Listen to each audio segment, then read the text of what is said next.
almost cut his finger trying to tie. Not almost cut my finger. I almost lost my finger. You almost I was about to be an amputee out here for blood. a little bit. It's all the blood in your hand. But yeah, let's had to call the paramedics. I had an issue with my hair tie and I almost lost a finger. I don't know how I could explain that to How people. old are you? I'm like almost 30. To be fair though, I told the paramedics about our podcast, so we got more listeners out of it. Great. Thank you for coming and keep listening.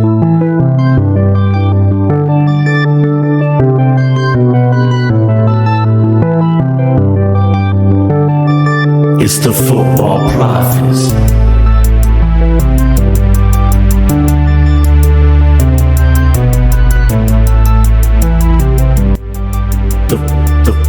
The Football Prophets.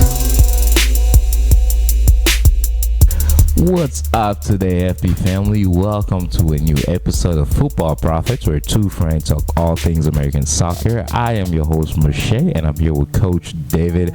How you doing today, bro? I'm doing well, Mache. How about yourself? I'm doing good. Just smiling about everything that happened before we hit the record button. Should we give the listeners a little heads up?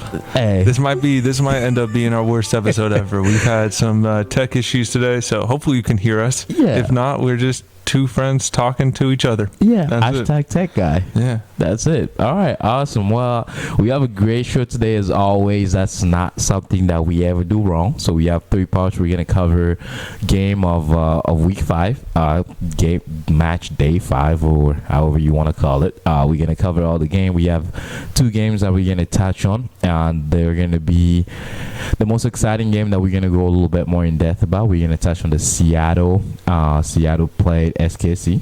And then we're also going to talk about Atlanta and Columbus Crew. That was just an hour and a half away from us. 2 big score lines there. Oh, yeah. What, 12 goals altogether? 12. It was 7 in Atlanta and 5 in, 12. Got it. Math. Let's go. All right, awesome. So for our second part, we're going to talk about the US Open Cup. We're going to talk about what the tournament is, highlight a couple games, and then at the end of the show for our third part, we're going to talk all things national team. We're going to talk about the USMNT team, and we also have U20 and U19 that we're going to touch on for the men national team. So that's a great show that we have for you guys today. I'm just going to go ahead and pass the baton to you as always, Coach. I know you're doing the Atlanta and Columbus game. What you got for us there? Just want to jump in really quick, though, on part 2. Me personally, I'm very excited because one of the teams we are going to highlight is a former team of mine. This. So you played there when you were like 7. I played there when I was like 15, but still.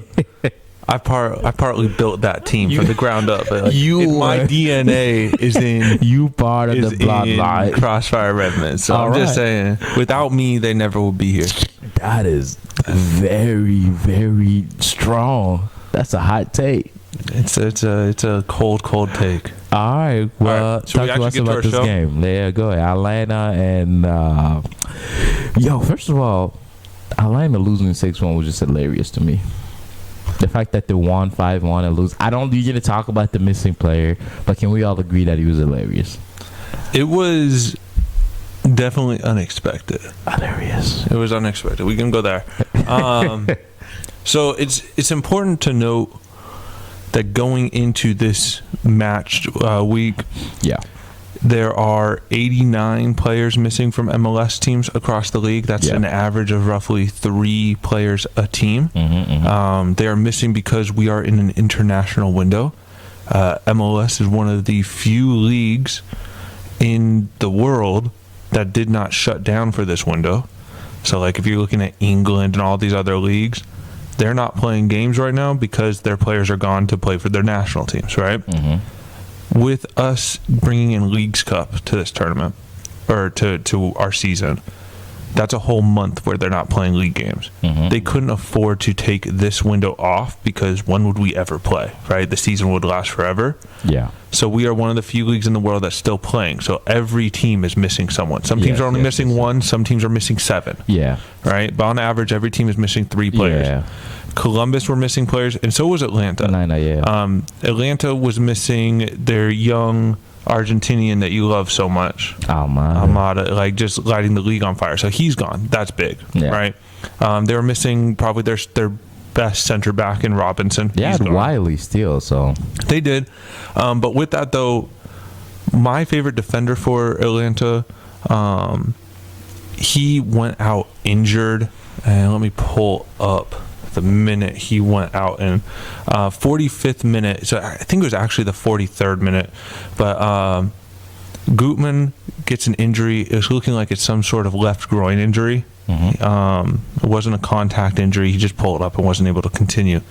And they brought on Wolf into the game. Wolf is a pure attacking winger. So what they ended up doing was bringing Caleb Wiley back to defense. And that was for pretty much the entirety of the second half. Oh, okay. Yeah. So they didn't have that goal threat. Yeah. Which is a big thing. And you're missing important players there too, right? And again, they're not alone, right? Columbus was missing their starting goalkeeper in room. Yeah. I was going to bring that up because that kind of balances out. It really does. And they were, Columbus was also missing Cucho Hernandez, who is one of the best strikers in the league. They were missing, who was it? Zelarayan, who is one of the best creating midfielders in the league. Like, they were missing some very important parts to their team as well. But really, this game was relatively close up until that Gutman injury. Once that Gutman injury happened late in the first half, it was still 1-0, right? Going into the second half. So Gutman on the field, it's a close, tight game. But then all of a sudden he comes out and you're getting goal in the 47th minute, goal in the 51st, goal in the 64th, goal in the 68th. Like, just immediately as he comes out, goal, right? So that was a big thing there. And that was probably one of the biggest reasons for that is that injury. Yeah. But again, they were also self-inflicting it at times. They were purely trying to play out the back. Yeah. And multiple times, a couple of the goals came from plays out the back. The pass got read or the ball got picked, right? And it was a quick goal. Yeah. Guzan, the goalkeeper for Atlanta, great goalkeeper, historic level player for the U.S. He was not playing well. So many of his passes out the back were getting picked off and whatnot. You know what I mean? And it was ugly, and he was constantly under pressure. And it's one of those things where the coach, Pineda, he was so married to his plan, right? He needs them to play out the back. But if all you do is play out the back and you're playing a team that now is playing with two strikers because they're missing their number one striker, so they bring in two strikers to replace him, and they're playing with two more guys or with an extra guy up top. They're pressing more. At some point, if you're just continually playing out the back, they're just going to get more confidence in their press, right? Yes. So what you need to do there is just not be so predictable.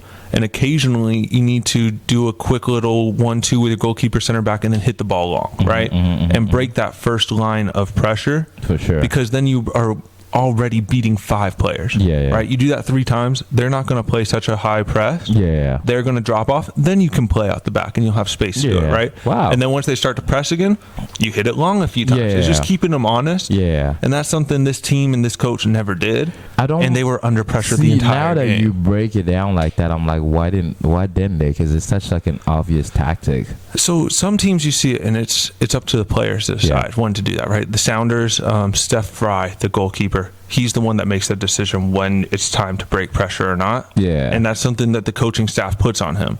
It felt, I'm not in the locker room. But it feels like they don't have someone that authority to do it themselves, and it's a coaching only decision. And oftentimes coaches are so sure that their tactic is the right tactic. So they stick to it till the end. And coaches, man, I tell my kids this all the time.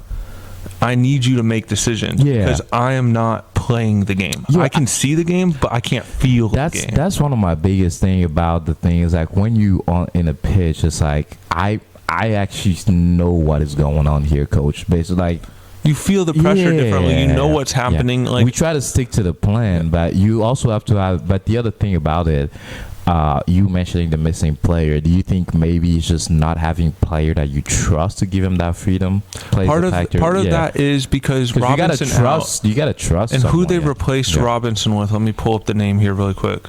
Was a 17-year-old kid at center back, right? Yeah. Like we talked about that with first start. Yes. Okay.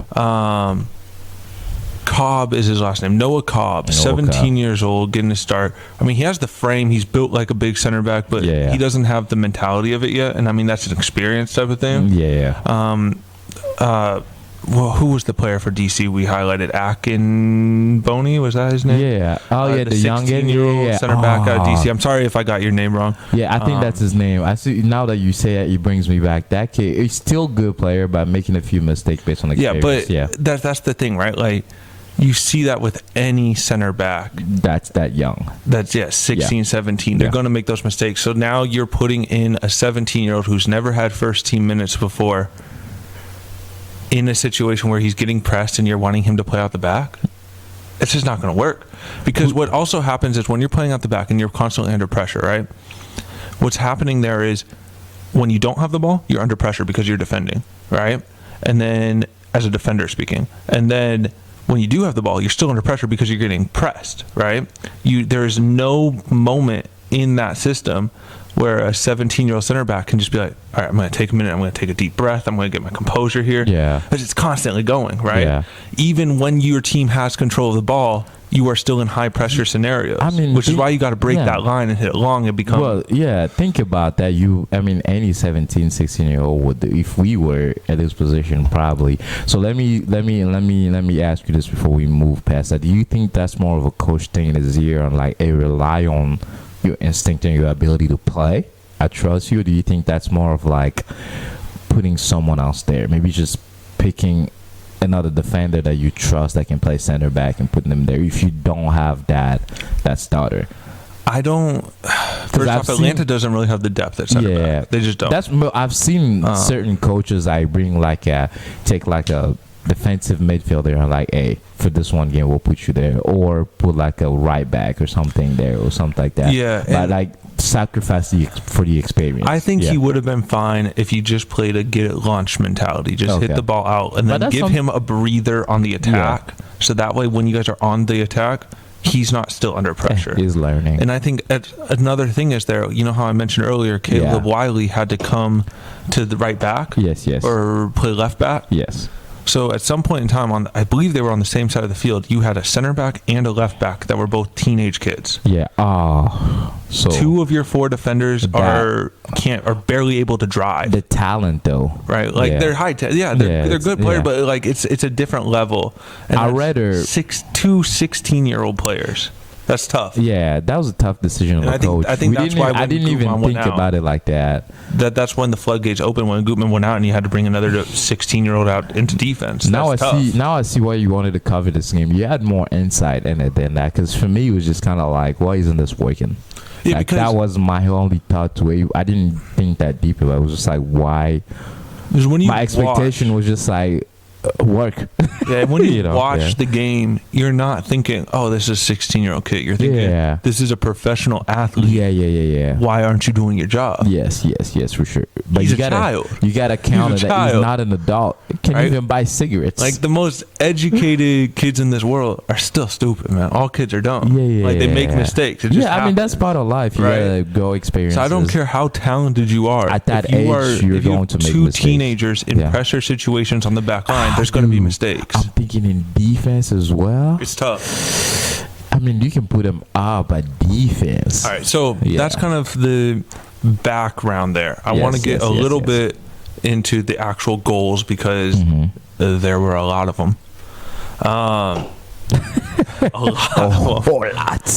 So this game opens up, like I said, in the 14th minute. Aiden Morris. Yes, Sandy? Sandy's just having a blast. I was thinking, I'm like, she's quiet today. Yeah. Nope. The second I thought it, she started barking. But go ahead. Hey, Sandy, come on. All right. So 14th minute, Aiden Morris gets his, I believe, first regular season goal in MLS. for Columbus, and they hold that up until halftime, right? And then that's why I said the injury happens for Atlanta, and the floodgates open. Christian Ramirez, who would be a backup striker, I have as my player draft player. So that was big for me. Got 2 goals in the 47th and 64th minute. It was his first day back, right? This is his first start. Okay. But this first goal, it was one of those goals where you involuntarily make noise when it happens, right? Like, he scored and I go, that went in? Like, his hips were faced away from goal. Literally, I think 2 people in the world thought he was shooting, him and Caleb Wiley. His Wiley just makes a daring dive to try to get his body in front. Yeah. But Brad Guzan's feet are still moving into position. He's not set, like he's expecting a shot to come. Yes, nobody. So Guzan's practically in the air, like not even ready to dive. And it's the shot comes because his hips were away from goal. He kind of just scooped it with his left foot across his body, back the way the ball came, and it hit the back of the net. And I was just like, what? Like, what happened? Did he score that? I watched it about 4 or 5 times on replay, and I was just like, he scored that. Yeah. There wasn't power. It was just like, I had no idea how he got his hips around it and his foot around the ball to get the contact and push it the right way. It was incredible. And then his second goal was a good just finish through traffic. It was a pro finish. And I mean, that's what he is, right? Like, he was one of the best goal scorers in the Scottish Premier League last season. He's been a good goal scorer in MLS, so he's coming back to MLS. And he's under one of the best number 9s in the league. Yeah, he's playing under one of the best number 9s in the league, but he is probably the best backup striker this league has. His second goal made me happy because he stood there. He's like, I felt like in his head he was like, I'm here. Like, I really... No, it was good. And he probably could have had another goal earlier, too. All right, so that brings... Well, then in the 51st minute, so in between, sandwiched in between Ramirez's 2 goals, Quentin, the big, I don't know, he must be about 8 feet tall center back. He gets his first ever MLS goal as well. So now we're at 4-0. At this point, mind you, after Quentin's goal, it's 3-0, right? 51st minute, early in the second half. Yes. All the crowd in Columbus is chanting, "We want 4. We want 4. We want 4." I didn't even listen to that. Right? And then they get 4. And then as soon as that 4th goal is in, all you hear from the crowd is, "We want 5. We want 5." And then they got 5, right? They got 5 from... Jason Russell-Rowe, who is a youngster. I want to bring him up here because that Jason Russell-Rowe, first goal, right? It was his... I don't know if it was his first goal of the season. Yeah. I think he might have scored some last year. But was it his last year, he was playing in MLS Next Pro. Was it his first start? This was his first start of the season. I knew it was his first start. But last year, he was playing in MLS Next Pro, which is the second division, right? Essentially. And he was the Golden Boot winner in MLS Next Pro. And a lot of people were saying, when is he going to get his moment with the first team? Yes. Well, the 6-foot, 20-year-old forward got his start. He got his goal. He looked good the whole game. He was playing as a second forward, a little more centrally than Christian Ramirez was playing. He was playing a bit under Christian Ramirez and floating out wide at times, but he looked really good for a 20-year-old striker in this league. And I was quite happy with that. Yeah. So I just wanted to highlight him there for a moment. But then what does end up happening is Atlanta gets one back in the 71st minute. A good solid strike by Lennon. Like, it was a well hit ball by Lennon there.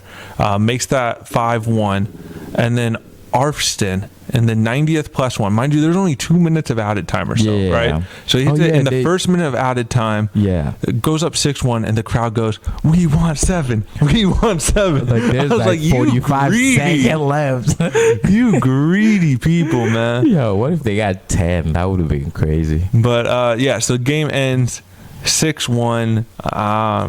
Go enjoy a highlight reel. Why not? They were all fun goals. Like, yeah, for sure. There was no goal there where you're just like, that was bad. Yeah. Right? Like, they were all good goals. So go enjoy yourself a highlight reel. Watch that one. No, for sure. No, that was a really good game. So thanks for covering that, Coach. Do you have anything you want to add on to that? I'm good. Let's move on to my favorite team. Yeah, I was surprised you didn't want to cover it. I was like, I straight out thought you was gonna say, let me cover Seattle. No, I just wanted to make you talk about them.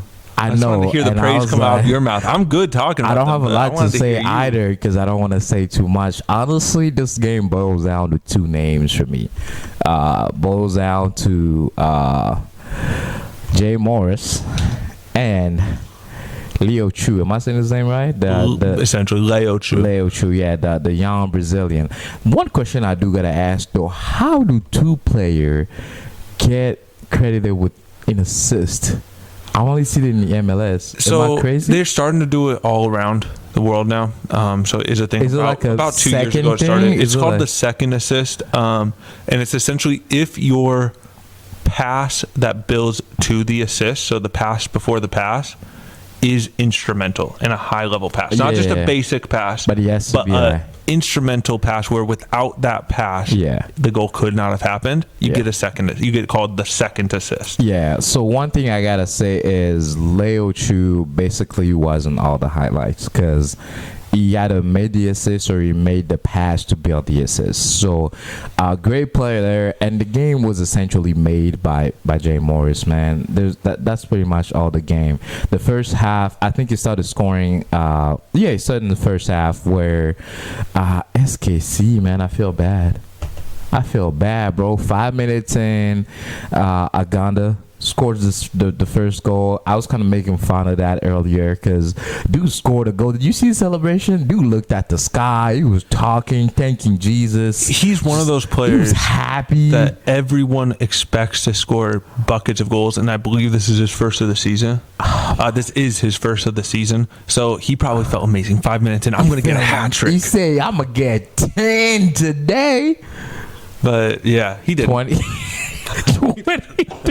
By the way, the game ended 4-1, and all goals were scored by Jay Morris. There's not a lot to say except the fact that Jay Morris scored in minute 23rd. Then the second half started, minute 54. Got another goal. And then, first of all, let's bring out the defender that got the red card. What the dumbest defender. What a dumb, this first yellow card. His first yellow card, I don't think should have been a yellow card. Dumb challenge, too. But And then second one was more of a yellow card. He was on the way, late challenge. I just thought that was dumb for him to get a red card, especially when you guys already. There's no one who went to this game thought SKC was going to win. I actually, going into this game a little bit earlier, I was a little concerned because what we're not missing mentioned, 6 players. Yeah. We're missing 6 players, Yeah. but what we're not talking about is the level of these players that are missing for the Sounders. Yeah. Roughly 22% of the minutes played so far this season are missing, right? So the players account for 22% of the total minutes. Chunk, right? Yeah, that's a huge chunk, yeah. So the starting right back, gone. Starting left back, gone. Both of your starting strikers, gone. One because of international play, one because of injury. Yes. Right? So what you ended up doing was you brought in your starting right wing to go play at right back. Yeah. You brought in a bench piece central midfielder to play left back. Yeah. You brought your starting left wing to go play striker. Yeah. You bring in a bench left winger in Leo Chu to play left wing. Yes. You bring in your starting central mid to play right wing because remember your right winger went to right back. Then you bring in a bench center defensive mid to come into midfield. That's a lot. Yeah, man. but can we also, just because of that, and that's why I brought it up to you earlier. Sorry, really quick though. SKC were missing one bench player. That's it. All their starters were there. That's what I'm saying. Player. There's no one that won in this thing. SKC is going to win, regardless of whatever. No, I thought they were because it was. It's just the at imbalance. Some point they have to win a game, right? And you're playing point, the weakest version. They can win against. But they're playing the weakest version version of a Sounders team you will see this year. But this is why I want to bring up this point, man. Like, can we stop for a second and just appreciate how good Seattle not already is? I'm just going to. I want to say this, and I'll say this once and never again. Can we stop and appreciate how good they've been and how good they are going to be as the season just keeps winding up? Can we appreciate that? Because everything that you have said, they had half the team playing out of position. More probably playing out of position. They had about 8 of their players playing out of position, or bench players coming into position. And what a great like what a great day for Leo Chu, man. What a great day for him. He was everywhere. He pretty much assisted all the goals. Minute 54, Jay Morris again. And then his greatest goal, I think, was the header. I think it was the third goal, the header. No, it was. He hung in the hairs. So that goal, he didn't celebrate at all. Oh yeah, he thought he was offside, or he thought Nico Ladero was offside because as soon as the ball got played to Nico, you saw him check to his right to check the flag, and the flag set down. So he checked his run, and then he went in, but he didn't celebrate. And he just kept walked back. And he kept looking at the linesman like, "Are you gonna put your flag up? Are you gonna put your flag up?" And then all of a sudden he's just like, "Oh, I guess I scored." And then he celebrated his fourth goal. Honestly, I wanted him to get a fifth goal. But it didn't happen. Man, that's pretty much the game. Yeah, and for those of you that don't know, Jordan Morris, first off, phenomenal talent. Everyone that knows this league knows Jordan Morris has incredible talent. National team, international level talent. But he has had 2 ACL injuries. He's just now coming back from his second. He came back maybe last 2 games of last season, and then he's starting this season. So really only about 6-8 games in, and now he had of this injury. Now he has 7 goals. Yeah, we didn't even mention that. He's ahead for the Golden Boot right now. And he might, dude. It's also so hard not to just love that guy. Right, he has such a lovable face, and the hard work he puts in, with the blonde hair, just the smile, his celebration, chill. I was like, give him the Golden Boot now, please. I went to the Seattle Cincinnati game. I told you about that. We talked about that on a couple episodes ago. Yes, and I was sat the one next you didn't take me to. That one. Good memory. So I sat next to a Cincinnati supporter. A whole lot of Cincinnati supporters were in Cincinnati. Yeah, of course. There's a lot That's of them. where we live. But so I was sitting next to this guy, and we were talking for the game, and he goes, "Can we just agree that Jordan Morris is too old to have that haircut?"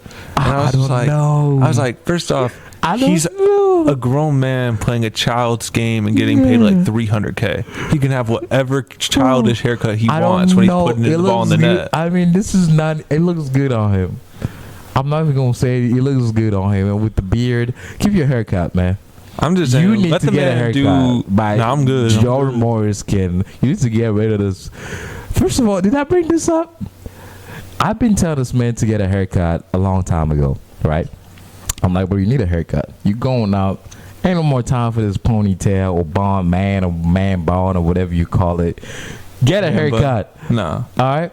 Dude almost caught his finger trying to tie. Not almost cut my finger. I almost lost my finger. I was about to be an amputee out here for blood. a little bit. All the blood in your hand. But yeah, let's have to call the paramedics. I had an issue with my hair tie, and I almost lost a finger. I don't know how I could explain that to how people. Old are you? I'm like almost 30. To be fair, though, I told the paramedics about our podcast, so we got more listeners out of it. Great. Thank you for coming and keep listening. Lemons to lemonade. Yeah. Yo, that's the way to advertise. Let's just keep running into things. To paramedic Queen out there, by the way. Coolest last name. One of my paramedics, his last name was Queen. Queen. And they just all called him Queen. Did he have a mustache? Name. Probably. I think they all did. Were you paramedics. Feigning? You didn't even look. I don't know, man. I was out of it, man. There was a lot of blood. Yeah, but all right, cool. Let's move on here. That's pretty much the game for Seattle. So we're just gonna start and go ahead, and coach is gonna highlight some game and talk to us about what happened and some of those games. I'm just gonna call out games, and you're gonna pull them up and tell us what happened. And we're gonna go from there. All right. Yeah, just keep talking because I'm pulling them up. All right, we're good. All right, cool. I am going to start as we are going to look at the Portland versus LA. I mean, I'll go in order. So, all right. So that game, not much to say. 0-0. It was in Portland. Again, I mean, there were players missing. From every team we talk about is going to have someone missing, right? There's not a team in the league that didn't have someone go away. But when you have the midfield of Brugman, Delgado, and Ricky Puig, you should expect more from an LA team that has that 3 midfielders. I get it. The rest of their team wasn't there. They didn't have Chicharito. So I get that. They're disappointing me a little bit. But you should this expect year. more from that team. Not gonna lie, this is by the way, this is my team. And I haven't even worn a jersey yet. Well, I need to buy one, but not looking good for me. No, it's not. It's not looking good at all. All right. All right, but 0-0, and we move on. All right, let's move on. And I am going to call the Cincinnati-Nashville game. Let's pull that one up. Cincinnati-Nashville. That was a 1-0 win for Cincinnati. Who I was surprised. Honestly, I was surprised by it. I think you told me some people have Cincinnati as the best team in the East. Yeah, a lot of people have them as Shield contenders. So I think they're probably not wrong. I mean, Brandon Vasquez got one in the 48th minute, so right in the middle of this game, he scores 1-0 on the road against a very strong defensive team like Nashville. Yes. That's a good win. They have to be it's a great win, right? Yeah. Again, though, like Mukhtar started this game. CJ Sapong started this game. They didn't look like the attacking threats they've been. This national team. They all had most of their players, and we lost audio. Oh, we're back. All right. I think we lost audio. We lost audio for a second. A lot of tech issues today, guys. Bear with us. But they again, both of these teams have most of their players, and it just that Nashville team looked flat, man. It just didn't look it for me. But 1-0 Cincinnati on the road. I believe that keeps them undefeated this season. I think they're 4 wins and a tie now, something like that. That's good for Cincinnati, man. They're the hot commodity. So good that I even went out and I bought some season tickets for them. Yeah, like, you mentioned that to me. Yeah, I'm a full-on bandwagoner apparently. Hey, we live here, man. Might as well. All right, let's go ahead and move on. The game I want to highlight. We watched the highlight earlier. LAFC and Dallas. Insane goal was scored, and I'm gonna kind of let you pull that up here. If you want to talk about that goal, like, feel free, man. Talk about your second team, who is also your biggest rival of your favorite team. Go ahead. Yes. I mean, you gotta rock with all LA. So as I'm walking in, I didn't even watch this game. You was on pause, the highlight, and you were like, guess what happens? Yeah. And I just thought to myself, I'm like, what is the craziest thing that can happen when a player is standing on the left corner on the goal line of in the corner 18, of 18 with the ball, and there's like 55 defenders. I'm like, there's no way. 55. They pulled them from the stands. Everyone with a jersey just get on the field. I'm like, yo, where does this ball go? And I'm like, score, and 2 seconds later you play it, and there's a goal in the net. I was just like, literally in my head, I'm like, what is the craziest outcome that could happen? I think he was trying to hit a low cross into either Long or Chiellini, but if you just ended up nutmegging the goalkeeper. The coach didn't even react to it. He knew. He was like, yeah, you didn't mean to do that, bro, but we'll take the goal. But Tillman got one in the 3rd minute, and then there was a red card in this game. Twumasi, we're going to go with. He got it for violent conduct, which is fighting, right? So he got his red for violent conduct. And then just a few minutes later, Quignon got one for or a yellow card for dissent, right? So this is a FC Dallas team that clearly is not happy with how this game started. 3rd minute of the game, they're down 1-0. They're getting red cards for fighting, yellow cards for dissent. It was a pretty hectic about 30 minutes there, from the 35th minute to the 62nd minute, with cards and just flying left, right. I think in that 30-minute span, you had 4 yellows and a red, right? That's a lot. That's a lot. And then, again, the next goal is the Bouanga goal, and that was in the 84th minute. They're giving the assist to Carlos Vela, but really it was just a broken corner that went all the way across every single player. Dennis Bouanga got it in the opposite corner of the box and then just slid it home on, I'm guessing, on accident. He'll say it was a shot, but there's no way he was shooting that. Yeah. But 2-1 in favor of LA at home, which you would expect. I mean, it's a good Dallas team, but you would expect LAFC to put this one away, and they did. Right. Awesome. Cool. Well, let's go ahead and talk about the Charlotte and New York Red Bulls that ended up gifting a goal to Charlotte. So they're like, yeah, we're winning. Here's a gift basket, guys, with a goal in it. Yeah, classic own goal from Reyes there in the 74th minute to equalize from Elias Manuel's goal in the 43rd minute. Red Bull, you can never say they're not entertaining. Right? It's like, hey, we're gonna score 2 goals, but we also gonna come over with just 1 point. Right? Like it's yeah, they're an entertaining team. They make it work, man. You can't write this any better. One of my favorite things is, so if you're on the MLS app, right, and you're looking through and you're looking at the timeline summary of this game, they tell you what all the fouls and yellow cards are for, right? So 45th minute, yellow card to Nealis for a foul. For a foul. And then the 56th minute, Manuel gets a yellow card for dissent. Tolkien gets a yellow card for other reason. I didn't watch this game in entirety. I watched the first half. I want to know, can someone tell me what the other reason was? You just breathe. Yeah. Like, is there really, like, is this such a rare thing that no one has put in official language for why he got the yellow? And they're just like, I've never seen this before. Other reason. Like, what is other reason? It's like the refs, you looking at me? It's not cussing. It's not violent conduct. It's not a foul. What is another reason to get a yellow? What did he do? You just there. It's not delay of game. Like, all of these things are real things that they can say what it is. What is other reason? I want to watch the game now. I got to go back and watch just the 63rd minute. No jokes. I'm going to go ahead and watch the entirety. Because, I mean, there's so many games during the on the weekend, but it's impossible to watch all of them. I think between the two of us, the most we probably get is about 8 of the usual 14 games. And then we watch the highlight packages. Yes. As, we have lives. We have lives. Apple TV spread. There's a whole week. We also start recording 8 a.m. on a Sunday, so there's not much time for us to watch the whole games on the Sunday before we record and get this pod out to you guys. So I was up at 5 a.m. watching games today. Spread the games. God created 7 days in a week for a reason. Please put a game on a Tuesday. All right, that's way too much time for Charlotte, New York. Way too much time for a 1-1 draw. This game, I want you to just guess. I'm not going to say the name, but I'm just going to say put some respect on Benteke's name, man. So we are going to DC United. Put some respect on Benteke's name. You always talking trash about that, man. Why? What you ever do to you?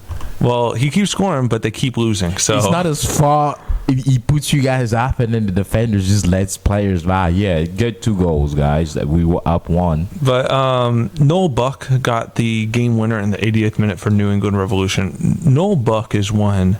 I think he's going to be something special here in the future. Yeah, for sure. I don't think anyone expected him to be that guy this season, but he is quickly becoming that guy this season in the center of midfield for this young and talented New England team. Mm-hmm. So he's 17 years old, 5'11", 159 pounds.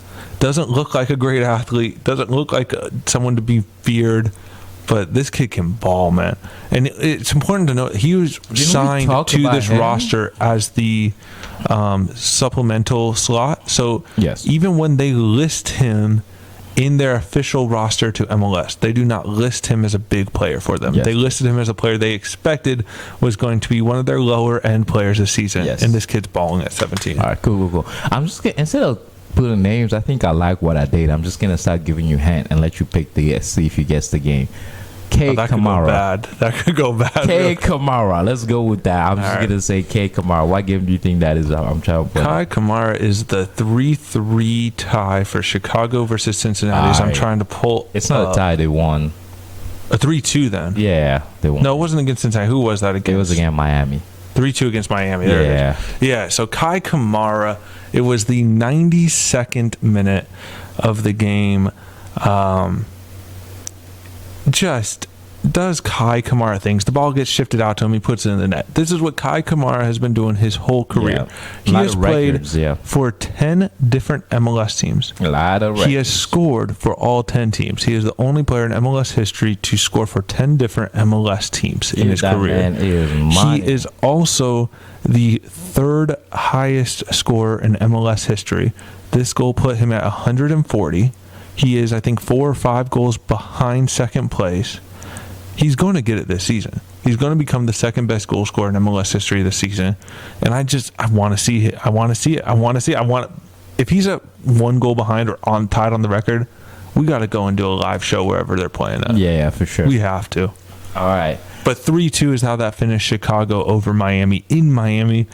Joseph Martinez still yet to find the score sheet. All right. I know. So the game we're going to cover now looks like Ojeda is finally paying off for Orlando. So we're covering Philadelphia and Orlando. Got his second goal of the season. Finally doing what they brought him in for. He's starting to look, and he's looked okay. Yes. This whole season, as I'm trying to find this game. There it is. You don't have to beat the computer to get that submission. Click was have to let it know where it belongs. Keep doing your thing. All right. So, 9th minute. Oh God, all these goals are really all right. This was not one of mine to watch, but 2nd minute goal Ojeda, 9th minute goal Angulo, 17th minute goal Pereira, and then that's it. That's it. You get 3 goals, 17 minutes in. You're expecting a thriller. 6-5. The coaches. Oh my God. I can't imagine what the coaches thought, and they're like, "Yo, he's still 2-1." I can tell you. That both their coaches were telling them, calm down, settle, relax. And their players took it to heart, man. They relaxed all the way down. They're like, yeah, we ain't got to do nothing else. Coach said we relax. All right, that's all you got for us there. We're going to go Austin. Who did Austin play? Austin played Colorado in a 1-1 tie. The man who you deemed as trash, Kevin Cabral, got the equalizer in the 85th minute after Gallagher, the left back, scored the first goal in the 5th minute for Austin. I like Cabral. I hope this opens the floodgates for him. I hope he ends up scoring 1,000 goals in MLS. I don't know, but I just hope it. I like it. I like him. I think he's a good player. I think you just said that because my opinion about him. You trying? No, I told you beginning of the season. I thought this was a great signing for Colorado. He wasn't looking great like last time I watched the game. So let him. Few games into a brand new team, he needs time to build confidence. Hopefully that goal does it, and he can start to score goals at will. But let's move on. All right, let's move on to Houston, where that played at New York City. So Houston, they got the win. It was a 55th minute penalty kick for Bassi. Best name in the league, by the way. Like, I love that name, Bassi. So 1-0 Houston over New York. Simple as that. Let's move on. But well done, Houston. I think this might have been their first win of the season, so good for them on that. I'm pretty sure this was their first win of the season. So let's go to Minnesota, playing Vancouver, I believe. Yeah, so that was a fun ending of a game. 90th minute comes around. The 4th official puts up a score, or the board, to let everyone know how many minutes of added time there are. The number is 6. So you know this is going to go to 90 plus 6. Well, in 90 plus 8, Vancouver get their equalizer from Betcher, who just was ecstatic after this. Like one of the happiest celebrations I've ever seen of a goal, right? And just 1-1, but that's one of those 1-1 ties that feels like a win. You know what I'm saying? Yeah. When you get a 98th minute equalizer, you can breathe. You finally got what I'm saying with this on the road too, against a good Minnesota team. Like this Minnesota team, they're going to be a home playoff team probably right around. So to do that, man, that's confidence. That's going to be massive for this Vancouver side moving forward. Let's move on. I want to move on. I'm trying to figure out your freaking abbreviation. Oh, let's save the best for last. You gotta have better abbreviation for team, man. I just want to call you out. How did I abbreviate this? You just bad. I couldn't even tell. RSL, Real Salt Lake. I don't think that's right. But let's talk St. about Louis STL. Let's talk about I don't know how would you abbreviate any of that? Just type it out. Let's talk about the potential greatest team ever assembled to ever come into the MLS. We're talking about the 2009 Seattle Sounders. No, All we're right, talking let's about talk. Let's talk. We're talking about the 2023 St. Louis City, all caps though. That's their Why thing. to They're go all caps. St. Louis City. FC, St. Louis FC or FC St. Louis. Wow, that's just. I just love that it's all caps. That makes me happy on the City. inside. Let's talk about that. First of all, I want to talk to my fellow defenders. Stop passing the ball stop passing the ball to a 7-footer in the middle of the lane that keeps scoring on y'all. João Klaus, 6'3" Brazilian. The man was born to be seen, right? Like, he doesn't hide. Hide and seek was never his game as a kid, right? Like, that man couldn't fit in the cupboards under the sink. Him the ball. This is St. Louis's third goal of the season that comes from a back pass from a defender straight to one of their forwards and a goal. Third. You see this once a season because at of most. that. Like, they're doing great, but I'm questioning a lot of what's happening because y'all keep giving them these goals. And I think so. Here's the thing: me and Matchday here, we keep going back and forth on. He keeps asking me if I'm ready to crown St. Louis as good, and my answer is no, I'm not. But their next 3 games, that's where we get to prove their it, 3 yeah. best games of the season so far. Right, the 3 best teams. They've really played bad teams or okay teams that are missing their best players. Yes, right. Yes.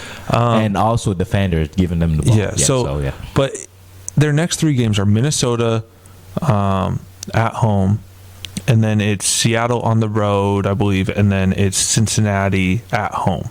Right? Those are 3 good teams. If they walk away with 4 points from those 3 games, I'm willing to say St. Louis is going to be a home playoff team. I still think there's a very good chance they walk away with only 1 point from those 3 games. I'm just not convinced of them. But we will find out. But 4-0. If they tie Seattle, I'll crown them. They keep blowing bad teams out of the water, which I guess is all you can do, right? Like, you can't. What are the chances Seattle passes Clouds the ball? 0. Bro, let's bet on that. No, we've made too many. I don't even know all of our bets anymore. What have we bet on? I don't even know anymore. I can't remember all the bets. We need to go back and like rewatch. There was one about I think them making the playoffs. Oh yeah. There was one about a jersey. Like, we used so many bets. And a protein shake. Yeah, that's we need to move on. All right, San Jose and Toronto. San Jose Toronto, as my internet loads up, was a 0-0 tie. I put this on for my late game. I wanted to see what Abobasi could do, and then I fell asleep in like the 20th minute. So, and they did nothing. This game fell asleep in the 20th minute as well. You wanted to see what they'll do, and nothing happened. But I was kind of excited for this one. Isn't Abobasi new with San Jose? He joined them last season. Okay, I thought it was this season. No. What am I thinking of last season? All right, cool. Then my argument doesn't stand. All right, that's all. Good talk. Good talk. That is all the game. Can I also just point out, you said save the best for last, and then you went on to do another game after the one that you saved for last, apparently. Just throwing that out there.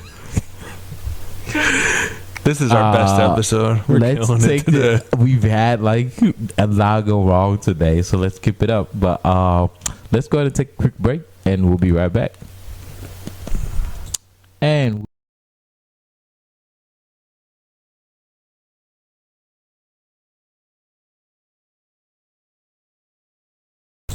And we're back for a second part where we're going to talk about the U.S. Open Cup.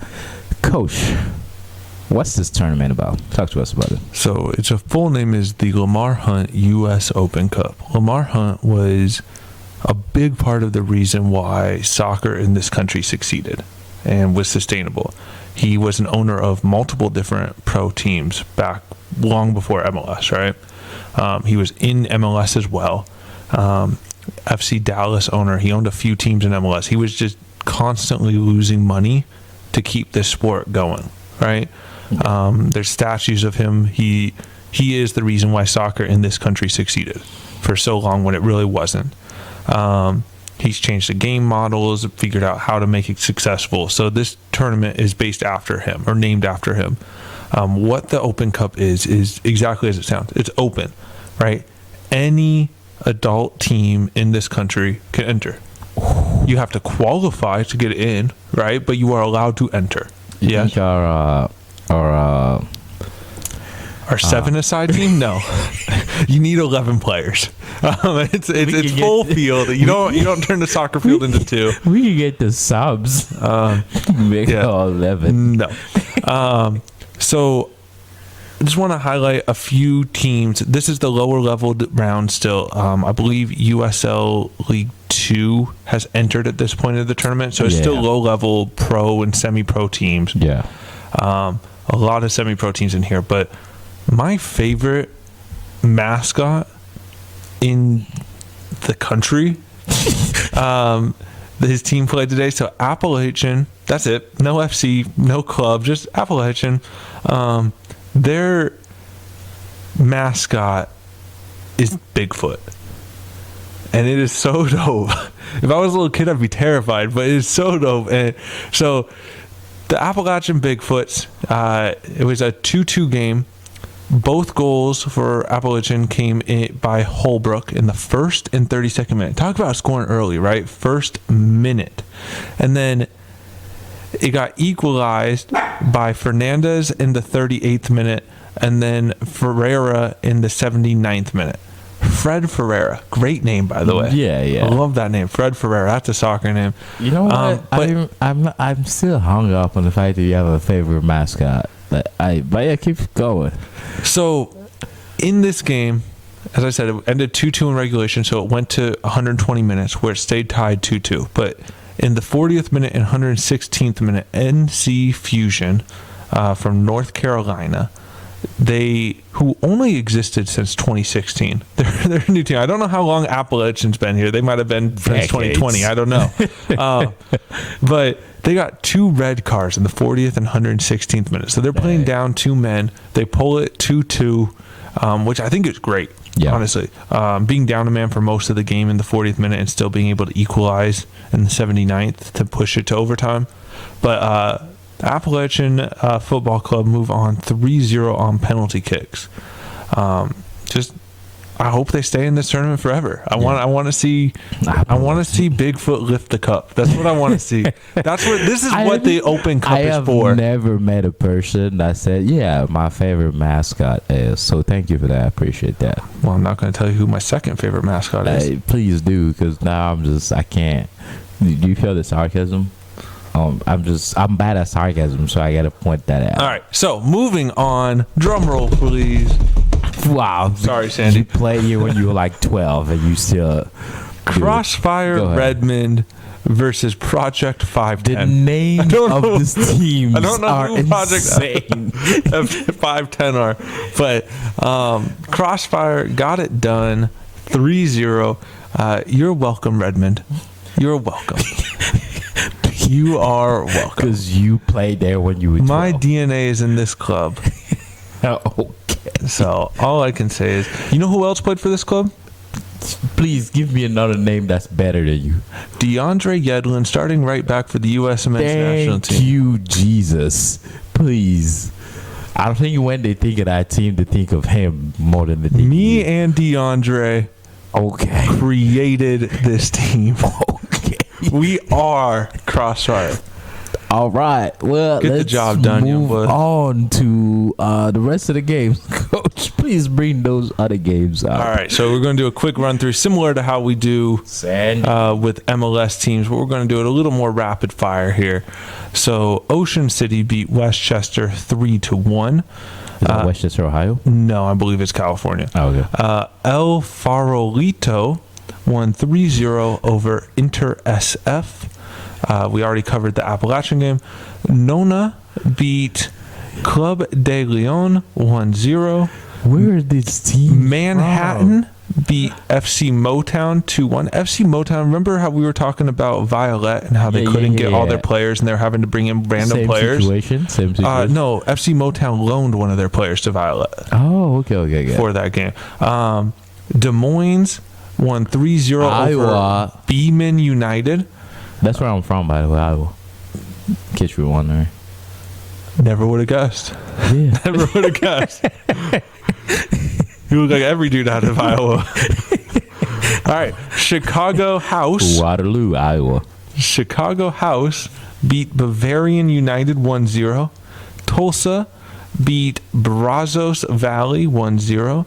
UDA Soccer beat Park City 1-0. Crossfire in my blood. 3-0 over Project 510. Had to say that again. Capo FC beat Fusion VC. What's the VC? Yeah, what is V? Volleyball club? They're in the wrong tournament. These names are great. All right, and then Cleveland beat Lions Bridge 1-0. Jacksonville Armada U23 won on penalties against Miami United. This game went deep in penalties, 9-8 in penalties. Ooh. There's probably a time where they thought they would never go home. They were just going to have to sleep at the field. They just keep scoring. Players got lawn chairs out. Probably had to miss. It's like, I'm down. Let's just lose. All right, Lansdowne Boys won 2-1 over Hartford. Wait, what's the I want to tell Lansdowne Boys. Boys is spelled BHOYS. I am 100% in for the boys. For the boys. Let's go, boys. Yo, let's follow how the boys are doing this whole tournament. I hope they have a Twitter. We're about to follow them. Let's follow them. The boys. Lansdowne Boys. BHOYS. What is this? I'm laughing so hard as you going down the list. Yo, we got like between this Open Cup early stages and just what is CONCACAF Champions League. Yeah. This is why I love soccer here in this country. This is amazing. All right, so that does it for your Open Cup recap. No more teams? No more teams. More teams will enter in the next round. These aren't all the teams for the whole tournament. Please. I'm sure we can get our team, man. Get a name. What would be a name that you'll come up with if you had a team that can enter? It's wild. The Dragon Dayton Destroying Dragons. There we go. Let's go. But we got to throw the VC at the end too, man. What is VC? Maybe PC. Football Club. All right, cool. That does it for our second part. I think we need a break from all this laughing. Yes, man. please. Let's just take a break, grab a little water, and we'll come back to talk all things national teams. We're going to talk about the USMNT team, and we have some great news. I think it's some great news. We do. We got the Florin Balogun update that everyone's been wanting. You're not supposed to give the news before we go into That's not giving the news. I just said we're giving what you want. Name, everybody gonna figure it out. How is it a tease if you don't know who it's about? You'll like this one. You don't know who it is. And they're gonna break. No, they got to know who the person is. You don't know how to entertain. Man, you don't know this. I'm gonna get a new host. We are.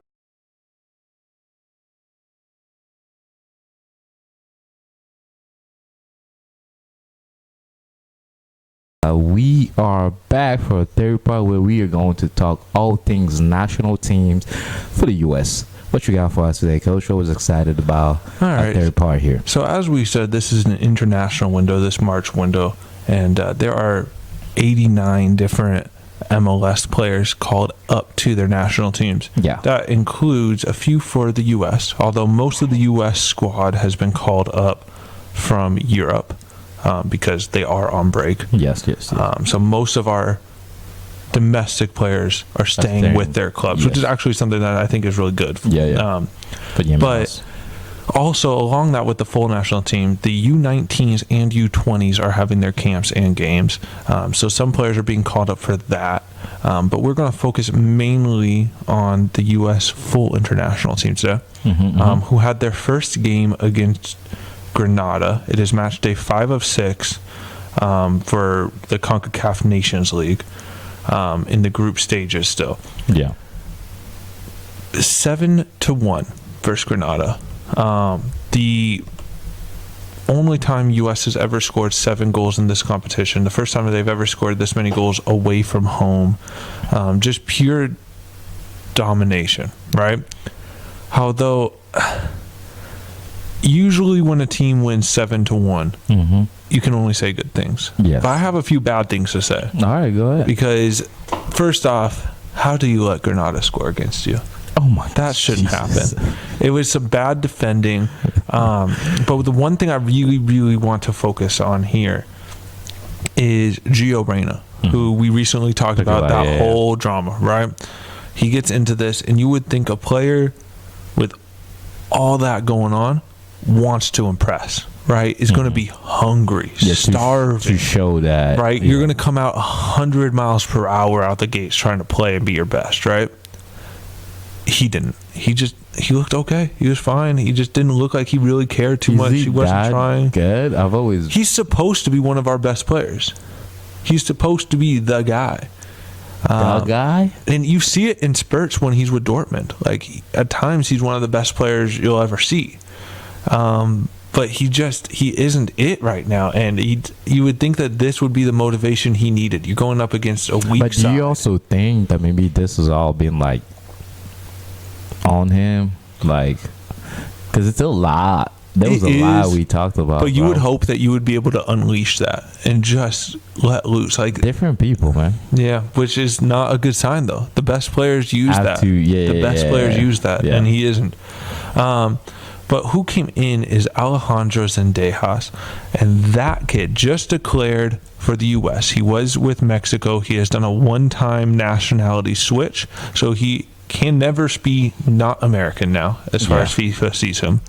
And he looked hungry. He got on the goal sheet in the 72nd minute, which made it 7. He got our 7th. He looked hungry. He looked like he wanted to prove himself. Gio Reyna, not so much. Yeah. But just going over this, Ricardo Pepi. You like him. Looked. I do. I like him as a backup. I don't want him to start for the U.S. Okay. I think he's a good player.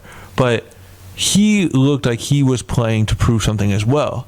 Because he looked like he was saying, Florin Balogun, who? You don't need this guy. You don't need to go recruit him. You don't need to try to sign him. I got this. I'm your guy.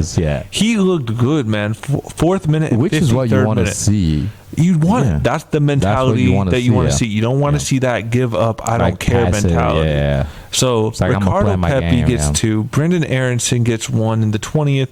Weston McKennie scores 2 in the 31st and 34th. He might as well score them at the same time. Christian Pulisic gets on in the 49th minute. And as I said earlier, Alejandro Zendejas gets his in the 72nd minute. I just want to go into the lineups here a little bit here. We started with Austin Trusty at center back, along with Mark McKenzie. Those are 2 guys that were fringe players, aren't playing in the top 5 league in Europe. It's kind of a let's see what they got type of thing, right? Yeah. Mark McKenzie, if he was fully healthy and game fit, he probably would have been at the World Cup, but he wasn't. Yeah. Austin Trusty, I think he'll probably be at the next World Cup. They're both youngish center backs. Yeah. Joe Scally, Ryan Reynolds, on the left and right side. Ryan Reynolds. Brian Reynolds. Oh, I thought you said Ryan Reynolds. I'm like, what happened? Yeah, he's all in on soccer now. Not to mention he's Canadian, but changes nationality. All right. Again, 2 guys on the fringe, especially Reynolds. He's far out of the picture, right? Yeah. So that's a whole back 4 from the World Cup that we've never seen before, right? We got Matt Turner in goal, who's great, but that's a new back 4 there. And then you got Weston McKennie and Luca De La Torre. Luca De La Torre is kind of playing the Tyler Adams role with a little bit of help from McKennie. So normally we just have 1 center defensive mid in Tyler Adams, but he's injured. Yeah. So we moved to kind of 2 defensive mids, and both of those players can get up and attack, right? And then Christian Pulisic was no longer playing on the wing. They put him at the 10 role, which is actually where I wanted to see Gio Reyna play. I would have liked to see Reyna at the 10, Pulisic on the left, Aronson on the right, but we got Aronson left, Pulisic center, Reyna right. Yeah. And then Ricardo Pepi up top. I like this. That's the formation? Yep, that's the formation of 4-2-3-1. Yeah. I liked it. I thought it looked good. I think next game we'll see Pulisic out wide, and then either Reyna, Aronson, or maybe even Luca De La Torre in the 10 role, or maybe even Zendejas in the 10 role next game. But I think next game, with the exception of Pulisic and Turner, we're probably going to see almost all new players starting. So I'm excited to see that against, I believe it's El Salvador. Yes, El Salvador here coming up tomorrow. So as you're listening to this, it'll probably be day of. So that will be a good one to watch, and I'm really excited to see different players getting the starts. I think we might go a little more World Cup style players in on this El Salvador game. It's a better opponent, so I think they're saving their higher end players for this game. So I'm excited to see this one tomorrow or Monday at 7:30. You know one thing I wouldn't want to hear if I play that game? I hope the U.S. men's national team don't listen to the podcast, because they put don't. that performance and you just say, yeah, they're saving the better player for the next game. Yeah, it's not you. It's whoever did play. I hope you do good from a coaching but perspective. There's levels to this. I hope that most of those players know they are not the A1 or even A2 choices, and they want to prove themselves, right? You but need to have that realistic. Pepe kind of coming out and trying to prove a point. And Ricardo Pepe, we left him off the World Cup roster. Everyone thought he was going to be on it. They left him off the World Cup roster, and now he's getting his time to prove that no, you're not going to leave me off again. Yeah, I hope he plays. I hope they get him as a bench player. All right, Coach. I think you have some news for us with Florin. I was butcher his name. Florin Balogun. Yeah. So speaking of Ricardo Pepe, his soon-to-be replacement, hopefully, is Florin Balogun. So we spoke about this a while ago. Tri-national. You want to do a quick rundown of where every country he can play for? Yeah, I think it's Nigeria. I believe it's Nigeria, which I don't think he's gonna play there. It's whichever Victor Usman or what's his name? The Napoli. Yeah. And then I just saw let me pull Osterman or something like that. Let me pull him up. But whoever he is, that player that we can't say the name now, I just saw in Napoli that he just killed again. He's one of the best strikers in the world, and I'm sorry for butchering the name. Balogun is now going to play there, and we are sorry. You are one of the best in Italy. So, and then there's something that happened with England, because he could have played with England. So he has represented England at the youth national levels, right? And he is an English player at the moment.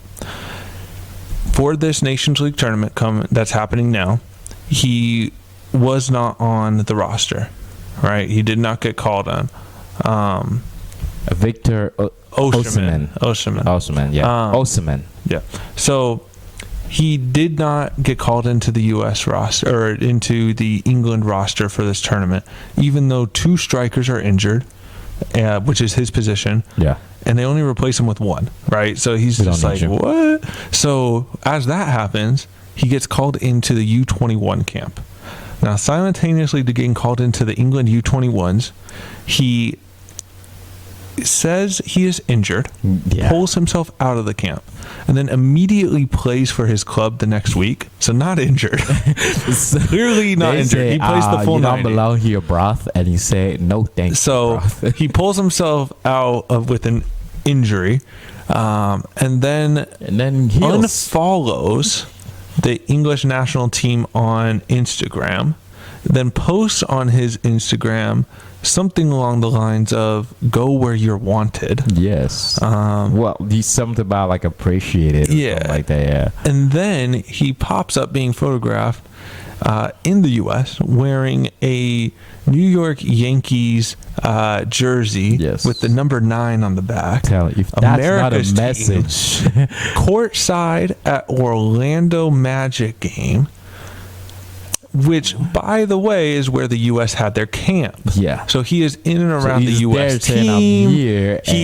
What are the chances Hudson, that he stopped by? Oh, 100%. Anthony Hudson apparently has had conversations with him, who is the interim coach for the U.S.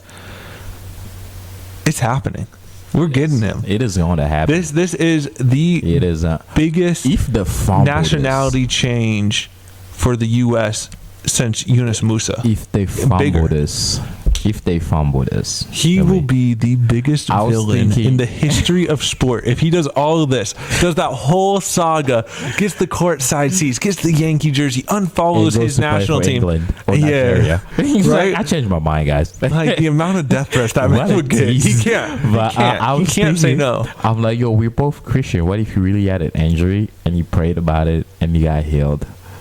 We questioning this man. Maybe he was injured. Why we questioning him? You don't know, but maybe all I know is because I'm like, there's so much levels to this. Let's not question the injury. I already have the Florin Balogun jersey on order for the U.S. So he's coming. He's coming. 2026. He doesn't show up. You hosted and 1,000 in the U.S. He will it. be at that World Cup. That is my prediction of the week, and that closes our segment.